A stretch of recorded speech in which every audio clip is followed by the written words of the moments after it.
Good morning and happy feast of the Epiphany.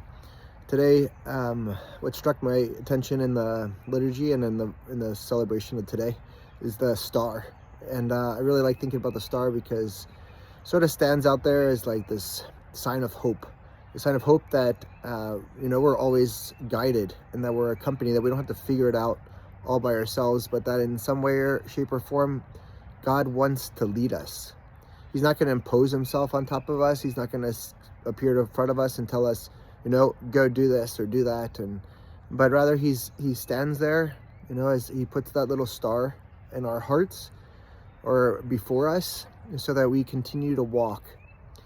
And I think that's a great light for us to know that we're never abandoned, that God wants to be with us, that he can stand in front of us.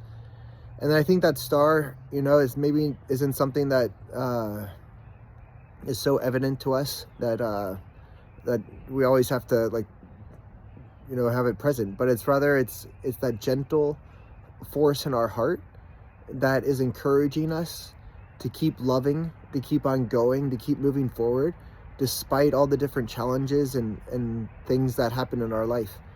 That star is just that gentle encouragement that happens in our hearts, that leads us onward, that leads us deeper, that leads us to a more strong relationship with Christ. And then it brings us to where Christ is. He's not outside, he's not out lost in the desert, but he's inside of our hearts. And that's where I think God keeps on leading us deeper and deeper into, to be able to discover him, to be able to recognize his presence with us, to be able to recognize where he's at.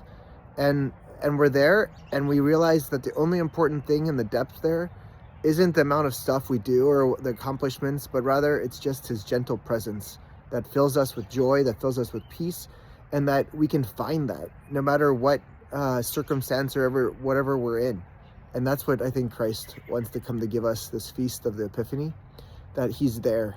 And that's what makes life enjoyable. That's what makes life enriching. That's what makes life amazing, because he wants to accompany us in all of those different circumstances. God bless you and have a wonderful day.